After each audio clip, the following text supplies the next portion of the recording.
చూస్ country delight, live better. ఇప్పుడే country delight app ని download చేసుకోండి.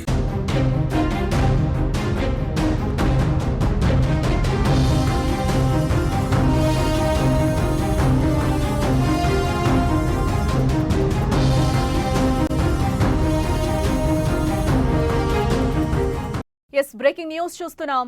ఉత్తరప్రదేశ్లోని ఆగ్రాలోని జగదీష్పుర పోలీస్ స్టేషన్ పరిధిలో 5 ఏళ్ల బాలికను ఆలయానికి తీసుకెళ్లి అత్యాచారం చేసిన సంచలనాత్మక కేసు ఇప్పుడైతే వెలుగులోకి వస్తుంది.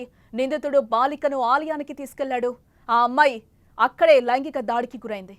బాలిక అరుపులు విన్న ఆమె అమ్మమ్మ అక్కడికి చేరుకుంది.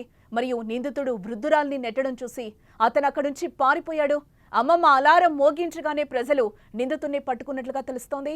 అతన్ని పోలీసులకు అప్పగించడం జరిగింది. పోలీసులు అదే రోజు నిందితులను విడుదల చేశారు.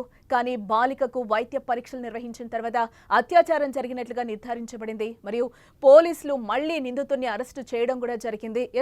చిన్న పెద్ద అనే తేడా లేదు, ముసలి ముతక అనే తేడా లేదు. ఎక్కడ చూసినా ఎక్కడో చోట ఇలాంటి అఘాయిత్యాలు జరుగుతూనే ఉన్నాయి.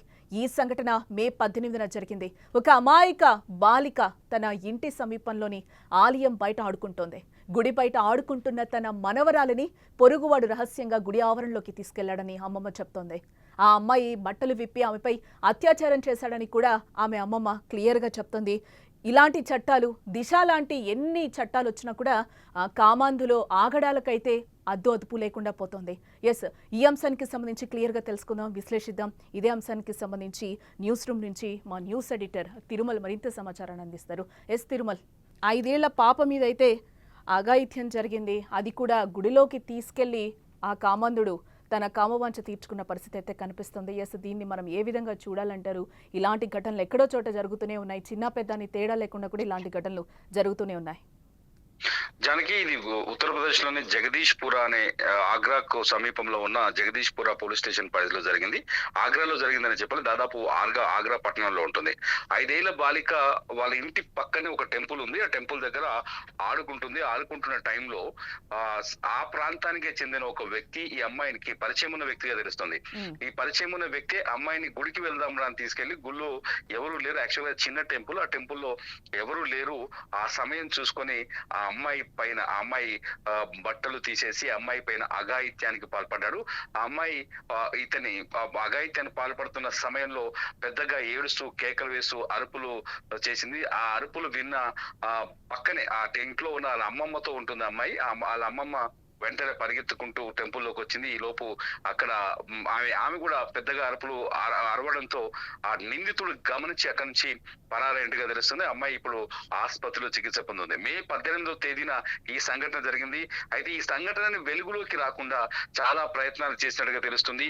నిందితుడు ఒక పిచ్చివాడని, అతనికి మానసిక అనారోగ్యం ఉందని, అతని మెంటల్ ఇల్ తో ఉన్నాడని అక్కడి పోలీసులు ఆగ్రా ఏసీపీ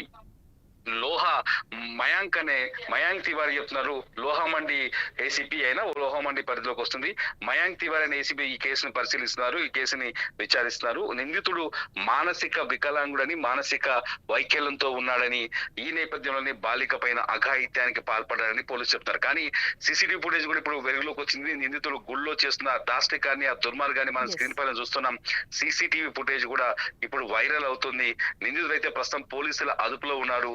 పోలీసులు అబద్ధం చెప్తున్నారని బాధితురాలి బాలిక బంధువులు, కుటుంబ సభ్యులు ఆరోపిస్తున్నారు. ఆ వ్యక్తి ఎవరో కాదు, ఇదే ప్రాంతంలో మెడికల్ షాప్ లో పనిచేసే వ్యక్తి, మెడికల్ స్టోర్ లో చేస్తున్నాడు. ఈ వ్యక్తి అందరికీ తెలుసు, మా ప్రాంతంలో ఉన్న వాళ్ళకి. అతని మానసిక పరిస్థితి పూర్తిగా బాగుంది అని బాలిక బంధువులు చెప్తారు. మొత్తానికైతే ఆ రేప్ కేసుని దాచిపెట్టేందుకు ఒక ప్రయత్నం జరుగుతోందని, అది పోలీసులు కూడా అక్కడ సహకరిస్తున్నారని ఒక చర్చ అయితే మొదలైంది. పోలీసుల పైన స్థానికులు తిరగబడ్డారు. ఎందుకంటే 5 ఏళ్ల పసికందు, ఒక చిన్న పిల్ల, కనీసం సమాజం కూడా తెలియదు అమ్మాయికి.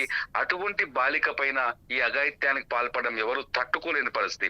నిజానికి మనం చాలా సార్లు చూడొచ్చు, ఈ ఎవరైతే చిన్న పిల్లల పైన రేపులు జరుగుతాయో ఇవి ఎవరో తెలియని వాళ్ళు, దూరం నుంచి వచ్చిన వాళ్ళు, అన్నోన్ పర్సనాలిటీస్ లేకపోతే పెద్ద పెద్ద నేరస్తులు చేరిది ఎక్కువ సార్లు ఎన్సీఆర్బీ రిపోర్ట్స్ ప్రకారం చూస్తే ఎక్కువ సార్లు బంధువులు, లేకపోతే కుటుంబ సభ్యులు, లేకపోతే రోజు కళ్ళతో చూసి పరిచయం ఉన్న వ్యక్తినే ఈ బాలికల పైన అఘాయిత్యానికి పాల్పడుతున్నారు. ఇది క్రైమ్ రికార్డ్స్ లో కావచ్చు, చాలా నేరాల మోడస్ ఒపరాండీని చూసినా కూడా మనకి చాలా స్పష్టంగా కనిపిస్తుంది జానకి. ఎస్ అంటే తిరుమల ఈరోజు మనం మాట్లాడుకోవాలంటే నాట్ ఓన్లీ యూపీ ఎక్కడ చూసినా కూడా ఇలాంటి అఘాయిత్యాలు జరుగుతూనే ఉన్నాయి. చిన్న పెద్ద అనే తేడా లేదు. ఈ మధ్య కాలంలో మనం చూస్తే 5 ఏళ్ల లోపు పిల్లలు 5 ఏళ్ల పిల్లలు రేప్కి గురవుతున్న పరిస్థితి మనం చూస్తూనే ఉన్నాం. ఫోక్సో లాంటి చట్టాలు ఆల్రెడీ ఉన్నాయి, దిశ లాంటి చట్టాలు ఉన్నాయి. అయినా సమాజం ఎటుపోతుంది? మనం దీన్ని ఏ విధంగా చూడాలంటారు? అసలు నేరం చేసేవాడు ఎవరు నేను ఏదో చట్టానికి దొరికిపోతానని ఆలోచించాడు. ఒక మూర్ఖమైన ఆలోచనతో వస్తాడు. ఫస్ట్ ముఖ్యంగా ఈ రేప్ లాంటి కేసులో కామంతో తిరిగే ఉన్మాదం ఉన్న వాళ్ళు ఉంటారు. వీళ్ళు ఉన్మాదులు ఎవరికి తెలియకుండా నేరం చేస్తున్నాంలే అనుకుంటారు. కానీ నేరం చేసిన తర్వాత అది ఎటువంటి పరిణామాలకు దారి తీస్తుందో వాళ్ళు అంచనా వేయరు.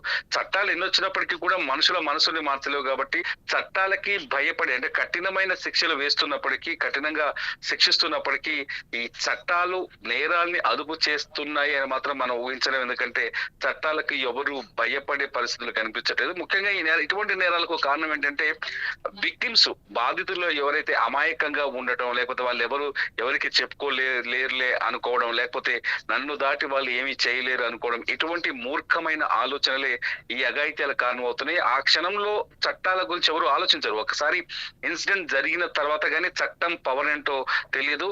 చట్టాన్ని ఆలోచించి నేరస్తులు ఎప్పుడు నేరం చేయడు. చట్టం గురించి ఆలోచించే ఆలోచన కూడా ఆ క్షణంలో వాళ్ళకు ఉండదు. కాబట్టి ఈ నేరాల్ని అఘాయిత్యాల నుంచి ఇటువంటి అఘాయిత్యాలను అరికట్టాలంటే ఫస్ట్ సమాజంలో పిల్లల్ని పెంచే విధానం మారాలి, తల్లిదండ్రుల ఆలోచన విధానం మారాలి, మంచి చెడు చెప్పాలి, మహిళల పట్ల సభ్యతగా ఉండాలనే విషయాన్ని అర్థమయ్యేటట్టు చెప్పాలి. ఇటువంటి పెంపకం లోపాలు కూడా ఇటువంటి కారణాలకు కారణమని చాలాసార్లు చెప్తూ ఉన్నారు మానసిక తత్వవేత్తలు, శాస్త్రవేత్తలు కానీ లేకపోతే రీసెర్చర్స్ కానీ. కానీ అయినప్పటికీ ఏ చట్టం ఇటువంటి అఘాయిత్యాల్ని కంట్రోల్ చేస్తుందని మాత్రం మనం ఊహించలేం జానకి. ఎస్ ఈరోజు మనం చూడొచ్చు ఆగ్రాలో ఎలాంటి ఇన్సిడెంట్ జరిగిందో. 5 ఏళ్ల బాలికపై ఒక తెలిసిన వ్యక్తే అఘాయిత్యానికి పాల్పడిన పరిస్థితి అయితే మనకు కనిపిస్తుంది. బాలిక అరుపులు విని అమ్మమ్మ బయటకొచ్చింది. గుడిలో అలారం మోగించింది ఆ వృద్ధురాలు. ఆమెను నెట్టేసి కూడా ఈరోజు ఆ నిందితుడు బయటకి పారిపోయిన పరిస్థితి అయితే కనిపిస్తుంది.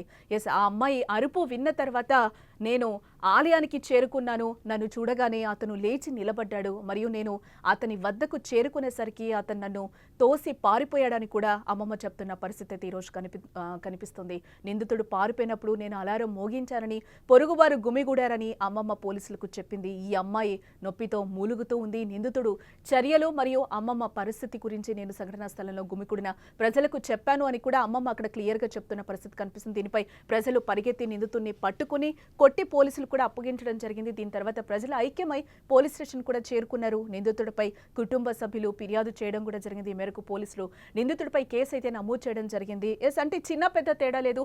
ఎన్ని దిశ లాంటి చట్టాలు వస్తున్నా కూడా, ఫోక్సో లాంటి చట్టాలు ఉన్నా కూడా దీనికి అడ్డుకట్ట పడటం లేదు. ఎక్కడో చోట మహిళలు కావచ్చు, బాలికలు కావచ్చు ఇలాంటి అఘాయిత్యాలకు గురవుతూనే ఉన్నారు. దీనికి ఎండ్ కార్డ్ అనేది పడడం లేదు. ఎన్ని చట్టాలు వచ్చినా, ఎన్ని దిశ లాంటి కఠిన చట్టాలున్నా మృగాల ఆగడాలు కూడా ఈరోజు మనం ఆగడం లేదని చెప్పొచ్చు. ఇందులో భాగంగానే ఈరోజు 5 ఏళ్ల పసికందు మీద ఈరోజు అఘాయిత్యం జరిగిందని చూడొచ్చు. మరిన్ని అప్డేట్స్ కోసం చూస్తూనే ఉండండి సుమన్ టీవీ.